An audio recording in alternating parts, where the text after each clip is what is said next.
안녕하세요. 현세의 사제 구독자 여러분 만나서 반갑습니다. 오늘도 인사하겠습니다. 네, 사실 제가 어제 인사를 굉장히 많이 했어요. 근데 NG가 너무 많았습니다. 네, 아니 뭐 조금 시작하려고 하면 전화가 오고 조금 시작하려고 하면 전화가 오고 그랬습니다. 심지어 제가 오늘은 시계도 까먹어 버렸습니다. 저의 약간 시그니처 그런 섹시한 부분이었는데 여튼 이래나 저래나 밀리게 돼서 참 죄송합니다. 어제는 이제 어디까지 읽었냐? 제가 어제 읽다가 아마 끝났던 것 같은데 사실 이제 어제 어디까지 읽었냐면 양에 대해서 한번 읽었었거든요. 근데 이제 양에 대해서 읽었는데 양이라는 것이 이제 원래는 이제 많이 먹었다고 해요. 유라시아 지역에서. 그리고 또 뭐요? 그쵸. 양을 이제 많이 먹었고 양을 많이 먹고 이제 유목민들이 양 피를 특히 이제 조심해서 먹었다고 합니다. 그러니까 흘리지 않게. 양 피가 비타민이나 이런 게 엄청 많다고 해요. 그래서 그거를 먼저 이제 죽인 다음에 그 다 받아서 따로 뺐다고 합니다. 역시 좀 잔인했죠. 그리고 이제 터키로 넘어가서 케밥이 됐다고 하네요. 시시 케밥이라는 게 대표적이라고 했습니다. 그 다음에 이제 소에 대해서 보는 건데 이제 소가 19세기에 대중화됐다고 합니다. 그러니까 많이 먹었다고 생각을 하는 그러니까 원래 많이 먹었을 것이다라고 생각하는데 이 소라는 것이 이제 인류가 먹게 된 역사는 길지가 않다. 한 200년 정도의 역사다라고 합니다. 그래서 이제 유럽에서도 소를 되게 처음부터 많이 먹었을 것 같지만 그렇지 않다라고 합니다. 그러면서 이제 귀족들이 먹다가 보니까 이제 스테이크라는 게 나오게 되었고 거기에 이제 네 그렇다고 하네요. 근데 여기에 이런 게 있어요. 스테이크는 화형을 치를 때 사람을 묶던 말뚝에서 따온 말이라고 하는데 요리하는 과정을 보면 이해가 된다. 스테이크용 고기로는 비교적 부드러운 등뼈 안쪽의 안심과 등심을 귀하게 여겼다. 스테이크는 고기를 굽기만 하면 되는 요리지만 불의 세기에 따라 천차만별이다. 강한 불로 고기의 표면만 굽는 레어, 붉은 육즙이 남아있는 미디엄 레어, 보통 정도의 굽기로 고기의 절단면이 복숭아빛을 내는 미디엄, 육즙이 거의 나오지 않는 웰던, 이렇게 네 단계를 기본으로 굽는 정도를 섬세하게 조절하면 각 단계에 따른 식감과 풍미의 차이를 즐길 수 있다. 라고 되어 있습니다. 그러니까 화형에서 이제 좀 따왔다고 하니까 약간은 섬뜩하다라고 할 수 있습니다. 그 다음에 이제 닭인데요. 이제 이 닭이라는 것은 20세기 미국을 사로잡은 식자재다라고 합니다. 보면은 닭은 원래 투계, 그러니까 감상 목적이다라고 했던 것으로 가축화한 것이 처음으로 식자재를 이용했던 게 아니다. 원래는 그냥 이제 감상용이다라고 합니다. 고대 로마에서 닭은 군신 마르스가 기르는 신성한 새로 여겨졌다. 닭이 신선한 새였다고 합니다. 그리고 유럽에서는 닭을 용기의 상징으로 쓰였다라고 하고요. 프랑스와 포르투갈에서 수탉을 좋아하는 이유가 그래서라고 해요. 그래서 르코크 그 보면은 닭이잖아요. 이제 그게 약간 용기, 뭐 부활, 막 이런 것을 상징하고 있어서 굉장히 이제 유럽 쪽에서는 닭을 되게 신성시했다라고 합니다. 그리고 닭이 1년에 20개에서 40개의 알을 낳는데 그다지 많은 양은 아니다. 그러나 닭을 함부로 잡지 못하고 달걀만 식재료로 삼다가 달걀을 낳지 못하게 된 닭이 나오면 식용으로 삼던 시절에는 그 정도로도 충분했을 것이다. 닭고기의 닭고기는 인기 있는 식재료도 아니었다. 늙은 닭은 그다지 맛있지 않았기 때문이다. 닭고기는 상하기 쉬워 보관이 용이하지 않아 냉장 기술이 발달한 19세기 이후에야 담백하고 부드러운 맛에 건강한 식자재로 널리 사랑받게 되었다. 닭은 환경에 적응하는 능력이 뛰어나고 집약적으로 기르기 때문에 사육이 쉬웠다. 양계 산업의 체계가 잡히자 닭고기는 싼 값에 공급되기 시작했다. 20세기 후반 미국에서는 통닭구이용으로 개발된 브로일러를 공장식으로 대량 사육하기에 이르렀다. 조류는 알에서 부화한 후 2개월에서 3개월 사이면 급속도로 자라 성체가 되고 그 이후에는 더 이상 커지지 않는다. 브로일러는 이러한 특징을 반영하여 겨우 60일에서 90일 사이에 2kg 정도의 살을 찌운 영계로 출하하게 된다. 브로일러는 사료로 들어가는 에너지가 고기로 바뀌는 전환율도 소나 돼지와 비교할 때 5배 정도 효율적이다. 브로일러의 체중을 1kg 증가시키기 위해 드는 사료는 약 2kg에 불과하다. 비교적 최근에야 대중화되었기 때문에 종교적인 제약도 없던 닭은 모두가 사랑하는 식용고기로 사랑받게 되었다라고 합니다. 이제 세계 4대 요리권의 탄생. 이제 제3장은 세계 4대 요리권의 탄생이라고 합니다. 지역별로 식자재와 조미료, 조리 기술이 조합되어 요리 체계가 정리된 것은 지금으로부터 4500년에서 4000년 전 사이의 일로 거대 제국들이 그 기초를 다졌다. 특히 제국의 수도에서 발달한 궁정 요리를 중심으로 요리의 체계화가 진행되었다라고 합니다. 이번에는 이제 4대 요리에 대해서 읽어보도록 합시다. 제국과 궁정 요리. 지역별로 식자재와 조미료, 조리 기술이 조합되어 요리 체계가 정리된 것은 지금으로부터 4500년에서 4000년 전 사이 일로 거대 제국들이 그 기초를 다졌다. 특히 제국의 수도에서 발달한 궁정 요리를 중심으로 요리의 체계화가 진행되었다. 독일의 철학자 야스퍼스는 기원전 7세기부터 기원전 6세기 사이에 유대교, 조로아스터교, 불교, 유교, 그리스 철학 등이 동시에 등장한 것을 주목했다. 철학사에서 기축시대라고 부르는 이 시기에 거대한 제국 역시 형태를 갖췄다. 도시가 성장하여 대도시로 발전했고 그곳을 중심으로 제국의 시스템이 모습을 드러냈다. 음식의 세계에서도 지역별로 고유한 곡물, 식유, 채소를 이용해 요리라는 소비 양식을 체계화하였다. 흥미로운 점은 기원전 7세기부터 기원전 1세기에 걸쳐서 서아시아의 아케메네스 제국, 남아시아의 마우리아 왕조, 동아시아의 진한 제국, 지중해 세계의 로마 제국 같은 대제국이 유라시아에 잇따라 등장한 것이다. 도시의 형성과 문명의 성립은 기원전 5000년 무렵의 일로 제국이 세워진 시기는 문명의 성립과 현대의 중간 정도에 위치한다. 새롭게 성립된 대제국의 수도에는 세금을 통해 막대한 부가 쌓였고 이를 기반으로 상인들의 활동이 활발해졌다. 이러한 가운데 각 지방의 식자재, 조미료, 요리 기술이 수도로 유입되었고 왕궁 조리사 등 전문가의 손에서 요리 체계가 정비되었다. 수도에서 체계화된 요리법은 지방의 도시를 경유해서 제국 주변 지역으로 전해졌고 요리권이 형성되었다. 동아시아, 서아시아, 남아시아, 지중해 요리권이 탄생한 순간이다. 세계 3대 요리. 세계에서 가장 뛰어난 요리는? 이라고 질문하면 다양한 답이 가능하겠지만 일반적으로 중국, 프랑스, 터키 요리를 세계 3대 요리로 꼽는다. 그러나 이 세 요리가 형성된 시기는 현저한 차이가 있기 때문에 역사적으로는 그다지 타당하지 않다. 중국 요리는 진한 제국 이후로 2000년 넘게 중화 제국의 전통 안에서 자랐으며 송나라 때 기본 형태가 정비되었다. 중국 요리는 복잡 다단하지만 크게 청나라의 궁정 요리를 이어받은 베이징 요리, 양쯔강 하류의 풍부한 쌀과 어패류를 식자재로 하는 상하이 요리, 양쯔강 상류의 내륙 분지에 형성된 쓰촨 요리, 그리고 남쪽의 풍부한 해산물을 잘 살린 광둥 요리로 구분할 수 있다. 각각의 요리에는 지역의 특색을 반영한 명물 요리가 있으며 폭넓은 깊은 내연을 가지고 있다.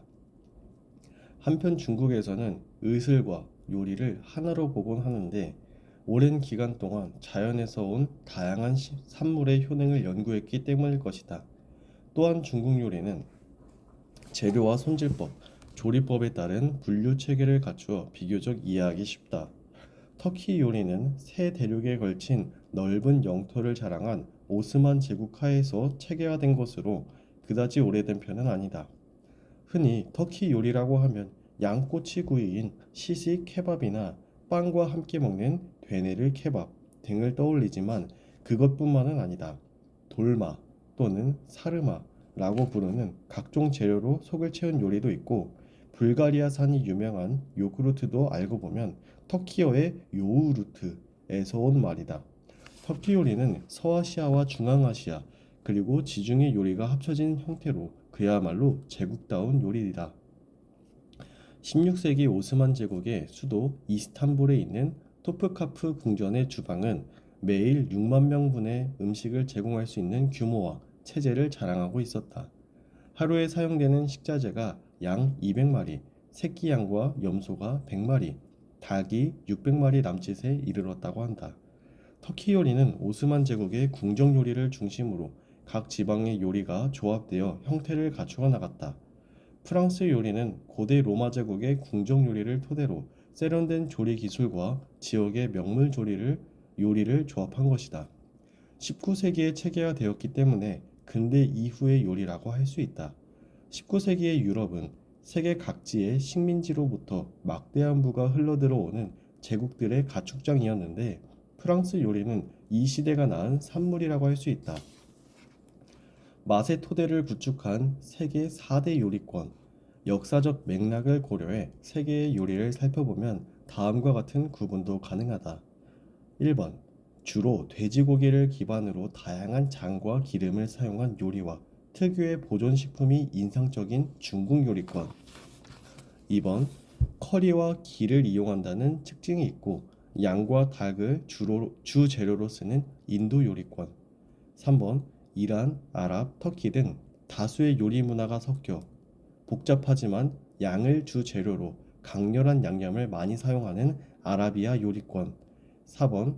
빵을 주식으로 하며 햄과 소시지 같은 육류 요리가 특징인 유럽 요리권. 이러한 구분은 거대한 제국을 기반으로 형성된 세계사의 틀과 겹친다.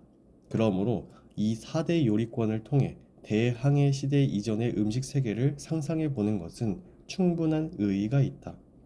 각 요리권을 체계적으로 기술하는 것은 지면 관계상 어려우므로 4대 요리권의 특징을 상징하는 배우를 등장시켜 각 요리권의 특징을 알기 쉽게 그려보고자 한다.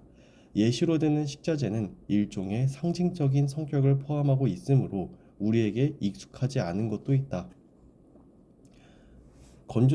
건조지대에 뿌리를 내린 중동 요리, 땅의 상징, 사프란. 중동 요리는 타빌이라고 부르는 향신료 믹스를 많이 이용한다는 특색이 있다. 타빌 중에서도 예부터 건조지대의 생활과 관련 있는 향신료 샤프란을 예로 들어 설명해 보자. 이슬람 세계에서 널리 이용하는 고가의 향신료인 사프란은 가을에 피는 크로커스의 암수를 모아서 만든다.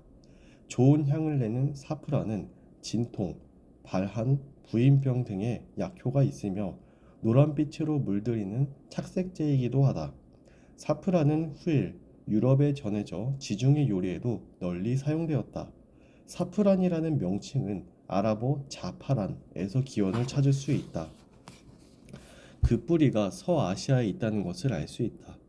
사프란의 재료인 크로커스는 메소포타미아 문명의 기초를 다진 수메르어에서 온 이름이라고 하는데 가장 오래된 문명인 수메르와 이어지는 유일한 현대어라 할 수 있다. 딱딱한 토양을 뚫고 봄이 오는 것을 알리는 크로커스는 수메르인의 마음을 온화하게 만드는 특별한 꽃이었다. 수메르인은 이 사랑스러운 꽃을 통해서 태양의 은총을 느꼈을 것이다. 세계에서 가장 오래된 문명은 메소포타미아 남부에서 발생하였고 그 선봉은 수메르인이었다. 참고로 수메르란 말의 원어는 기라 하는데 이는 땅, 지배자, 갈대를 뜻한다. 땅의 주인이라는 의미인 것이다.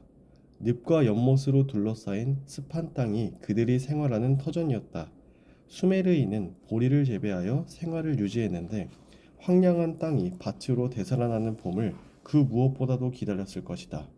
그들에게 있어 봄이 왔다는 신호는 딱딱한 땅을 뚫고 노란색 꽃을 피우는 크로커스였다. 황금색의 크로커스는 머지않아 향신료와 약품으로 이용되는데 이것이 사프란이다. 사프란은 여름에 받은 태양의 은총으로 가을이면 옅은 자주색의 꽃을 피우는 크로커스의 암술머리를 따서 모아 말린 향신료로 특유의 붉은 빛은 태양 에너지를 응축한 것으로 여겨졌다. 사프란은 100g을 만드는데 4만 개의 암술이 필요한 매우 고가의 향신료이다. 참고로 사프란은 그 양에 비해 비례해서 15만 배의 물을 노랗게 염색할 수 있을 정도로 착색력이 뛰어나다. 그만큼 요리의 색도 선명하게 만들 수 있다. 사프란은 이슬람 시대에도 귀중하게 여겨졌다. 아라비안 나이트에 수록된 알리샤르와 즈무르드의 새콤달콤한 사랑에는 인도에서 온 쌀과 사프란을 조합해서 만들었다는 사프란 라이스가 등장한다. 사프란이 인도에 전해진 뒤 만들어졌을 사프란 라이스는 오늘날에도 인도를 대표하는 요리 중 하나이다. 사프란은 지중해 연안으로도 전해져 프랑스의 부야베스와 스페인의 빠에야에도 빠질 수 없는 향신료가 되었다. 그러나 고가의 사프란은 예상할 수 있겠지만 빈번하게 가짜가 만들어졌다. 말하자면 당시의 짝퉁인 셈이다. 당연히 가짜를 만든 업자는 엄벌에 처해졌다. 16세기의 프랑스 왕 앙리 2세는 사프란의 재배를 장려하는 한편 혼합물을 넣은 사람을 적발해 사형에 처하기도 했다. 밀보다 오래된 대추야자. 서아시아는 가장 오래된 밀 문화를 자랑하는데 예로부터 난이라고 부르는 다양한 형태의 아주 얇은 발효빵을 먹었다. 아프가니스탄에서는 식사 그 자체를 난이라고 부를 정도였다. 우리가 밥을 부르는 것을 생각해 보면 어떤 의미인지 알 수 있다. 나는 유럽의 빵과 비교할 때보다 간편하게 먹을 수 있다는 점이 특징이다. 난 사이에 음식 재료를 넣고 2번에서 4번 정도 접어서 손으로 먹으면 그만이다. 그렇게 서아시아는 손으로 음식을 먹는 문화권이 되었다. 난을 만드는 방법은 전날 밀가루를 충분히 개어 반죽을 만드는 것부터 시작한다. 이때 이스트를 넣을 수도 있지만 전통적으로는 넣지 않았다. 그렇게 하룻밤 재워둔 반죽을 넓은 판 위에서 1cm의 두께가 되도록 주간지 정도의 크기로 늘린 뒤 높은 온도로 예열해둔 가마 안쪽 벽에 재빠르게 붙어서 굽는다. 매우 단순한 작업이지만 고온에서 재빠르게 구워내는 것은 꽤 어려운 일이다.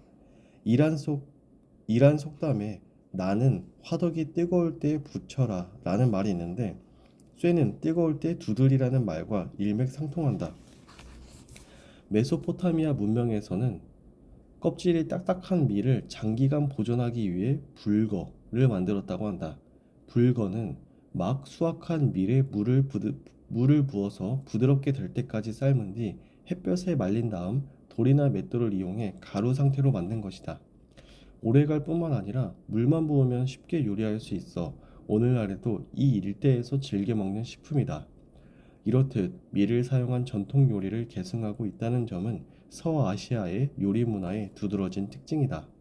한편 이란과 이라크, 북아프리카의 건조 지대에서는 혹독한 환경에서도 잘 자라는 대추 야자 열매가 만능 식재료로 생활 속에 자리하였다.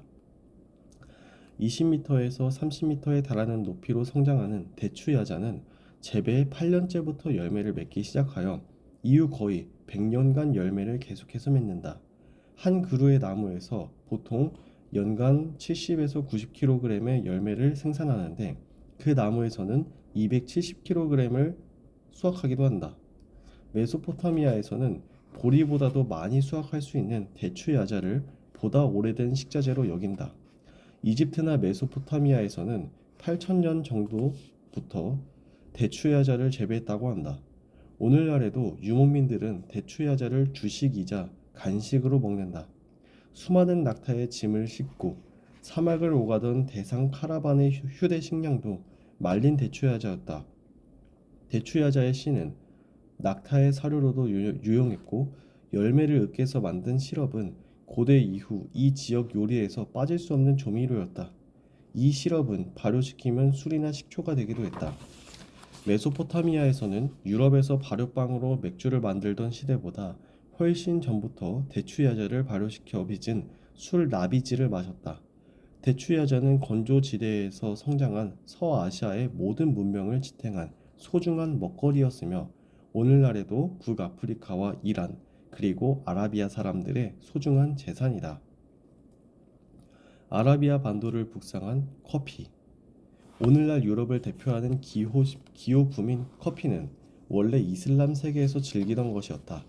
17세기에 오스만 제국에서 유럽으로 커피가 전해졌는데 때마침 유럽을 휩쓴 종교 개혁 때문에 인간의 이성을 둔하게 만드는 와인과 맥주 같은 알코올 음료 대신 이성을 각성시키는 음료라며 크게 환영받았다. 커피의 원산지는 에티오피아, 수단 등 동아프리카 일대로 그 종류는 50에서 60가지에 이른다. 생두가 든 커피나무의 열매는 체리처럼 붉어 커피 체리라고 부르며 현재 가장 많이 재배되는 아라비카종은 6세기 무렵부터 아라비아 반도에서 재배하기 시작한 품종이다. 처음에는 커피를 곡물처럼 삶아서 콩을 먹거나 우려낸 물을 마시는 등의 방법을 썼을 것이다. 지금도 에티오피아의 유목민들은 씨앗을 갈아 만든 분말을 버터를 이용해 구슬 모양으로 만들어 굳힌 뒤 휴대용 식량으로 가지고 다닌다. 가지고 다니기 편한 만큼 커피콩은 매우 소중하게 여겨진다. 커피와 관련한 최초의 기록은 10세기 초반 이슬람 세계를 대표하는 의학자 라제스가 커피는 사지를 튼튼하게 하고 피부를 맑게 한다 라고 남긴 것이다. 약용으로 널리 알려지게 된 커피를 달여 마시게 된 것은 13세기의 이슬람 사회에서 이단으로 치부하는 신비주의 경향의 수피교도가 아라비아 반도의 남쪽 끝 예멘에서 수행법으로 커피를 마시면서부터라고 한다. 에티오피아에서는 커피를 원래 분나라고 불렀는데 인도 양과 홍해, 아프리카와 아라비아를 연결하는 교역의 십자로인 아덴항에서 전해지면서 명칭이 변했다고 한다. 이곳에서는 커피나무와 콩을 마시는 커피를 카와라고 구분해서 불렀는데 카와에서 커피라는 말이 나오게 된 것 같다. 카와는 달여서 만드는 음료라는 의미로 수피교도가 마시는 알코올 음료를 뜻했다. 당시에 카와가 발효시킨 커피콩으로 빚은 술이었는지 아니면 단순히 와인 등의 커피 분말을 넣은 것이었는지는 정확히 알 수 없지만 알코올의 취기가 정신적 활동에 집중하며 신과의 일체화를 지향한 신비주의 수피교도에 종교적으로 유용했음은 확실하다. 그러나 코란은 술을 마시는 것을 엄격히 금지하고 있다. 더욱이 예멘의 수도 자비드는 819년에 아랍 최초의 대학이 건설되어 전성기에는 아라비아와 아프리카에서 5,000명 정도의 유학생이 몰리던 일종의 학술 센터였다. 그렇기 때문에 커피를 알코올 음료로 마시는 것은 안 될 일이었고 커피콩을 볶아서 발효를 막는 방법이 고안되었다. 13세기 무렵의 일이었다. 그런데 커피를 볶자 마치 마법처럼 그 향이 진해지면서 본연의 풍미까지 끌어내는 얄궂은 일이 생겼다. 참고로 오늘날에도 커피는 볶는 것이 생명이다. 약하게 볶으면 산미가, 강하게 볶으면 쓴맛이 진해지는데 복잡 미묘한 맛의 변화를 이끌어내는 볶는 과정은 커피 제조에 있어 핵심이라 할 수 있다. 매혹적인 커피의 향은 이슬람 세계를 따라 점차 북상하였다. 1551년이 되자 오스만 제국의 수도 이스탄불에 세계 최초의 커피 하우스가 등장했고 카이로와 다마스쿠스 같은 주요 도시에 유행처럼 퍼져나갔다. 1560년 무렵에는 이스탄불에 약 600개가 넘는 차이하네라고 불리는 커피 하우스가 성업했다고 한다. 네, 시간 관계상 여기에서 이제 여기까지 읽도록 하겠습니다. 지금 세계의 조미료, 뭐랄까, 우리가 알만한 요리들이 어떻게 생겼는지 나오고 있습니다. 지금 배가 고파서 살짝 힘이 안 들어가는데, 이 요리를 계속 읽다 보니까 더 배가 고픈 것 같아요. 우선 저는 삼각김밥을 사오긴 했는데 머릿속에는 치킨이 땡기네요. 그 치킨, 그 어떤 치킨이 땡기냐면 약간 후라이드 참 잘하는 집 같은 치킨이 땡겨요. 그래서 바삭한 그 튀김옷, 약간 짭조름한 그 튀김옷 있잖아요. 그거를 와사삭, 그 바사사삭 입안에서 씹히고 그 안에 막 튀겨져 가지고 진짜 완전 쫄깃쫄깃 부드러운 그 하얀 속살이 뜯어져 가서 입안에서 꿈쩍꿈쩍 씹히는 맛있겠습니다 정말. 진짜 맛있을 것 같아요. 그만큼 제가 지금 배가 많이 고픈 상태입니다. 네, 여러분들 오늘 하루가 새로 시작되었는데요. 어떻게 하루를 보낼 생각이신가요? 일단 광주의 날씨는 좀 흐린 상태입니다. 흐린 상태이고 좀 더워질 것 같은 느낌은 드는데 아직까지 잘 모르겠습니다. 그리고 오늘 점심을 도대체 뭘 먹어야 될까라는 생각이 벌써 드는 상태이고요. 앞머리가 계속 눈을 찔러가지고 이거 잘라야 되나 라는 생각이 드는 상태에 있습니다. 네. 여러모로 불편한 게 많아요. 지금 사실 지금 피부도 자꾸 땡기거든요. 근데 손도 건조해요. 손이 건조해서 일단 손에 핸드크림을 바르도록 할게요. 뭔가 그런 거 있잖아요. 그 피부가 오늘따라 더 건조하게 느껴지고 뭔가 그 내 피부색이 왜 이렇게 탄 거 같지? 라는 느낌이 들고 그리고 뭔가 배는 고프고 그리고 입안은 좀 텁텁하고 그리고 앞머리는 마음에 안 들고 그러니까 약간 이런 짜잘짜잘한 것들이 합치면은 되게 신경이 예민해지잖아요. 약간 오늘은 뭔가 그런 느낌이 드는 날입니다. 그래서 빨리 뭔가 이 행복감을 느끼지 않으면은 자칫하면은 내가 오늘 화만 내면서 살 수도 있겠구나라는 생각을 하게 되는 그런 날이 되고 있습니다. 하지만 저녁에 이제 다행히 고기를 먹는 약속이 있기 때문에 대표님과 고기 약속이 있기 때문에 나름 단백질을 잔뜩 채울 수 있지 않을까. 그 채워진 단백질을 기반으로 운동을 그냥 열심히 하면은 네, 좋은 결과가 있지 않을까 싶습니다. 괜찮은 네, 저의 예쁜 근육들이 생성될 것 같이 느껴집니다. 네. 아, 뭐 여러 가지 말이 많긴 했는데요. 여러분들도 오늘 밥 이렇게 잘 드시고요. 좀 즐거운 하루를 보냈으면 좋겠습니다. 항상 우리의 삶은 힘들지만 그래도 지나가면은 다 지난 일이니까 오늘 하루도 잘 넘기도록 합시다. 라고 말하면서 저는 핫식스를 사왔는데요. 핫식스를 먹지 않으면은 견딜 수가 없을 것 같아서요. 이제 이 두 모델을 이제 사게 됐습니다. 하나는 민트고 하나는 이제 뭐 하얀색, 실버.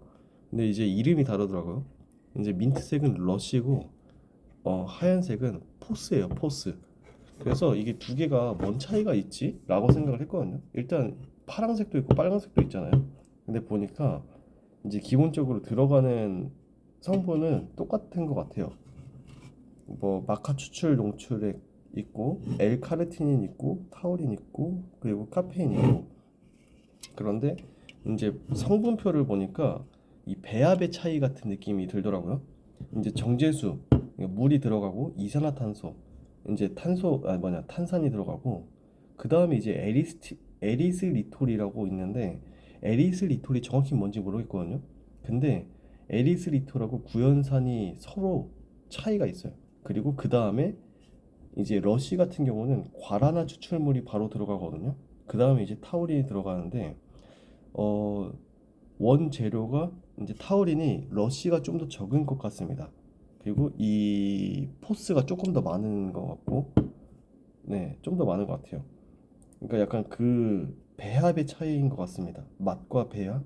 네, 맨 뒤로 가면은 거의 비슷한데 살짝 살짝 또 다르거든요. 그래서 이게 성분 자체로는 똑같은 성분이 들어갔지만 배합이 좀 다르다라는 것 같습니다. 그래서 칼로리도 얘가 조금 더 높고요. 이 실버 색깔 그리고 민트가 조금 더 낮습니다. 근데 색깔로만 봤을 때에는 저는 약간 민트가 호, 실버는 가장 무난한 색감. 네. 하지만 둘 다 먹으면 심장은 아프다라는 것이죠. 네. 여튼 여기까지 하겠고요. 오늘은 이제 인사를 하고 내일은 벌써 금요일이에요. 벌써 금요일이기 때문에 오늘 열심히 하고서 내일 즐거운 불금을 즐기도록 합시다. 네. 오늘도 네, 감사하고요. 여러분들 잘 지내길 바랍니다. 안녕. 사랑해.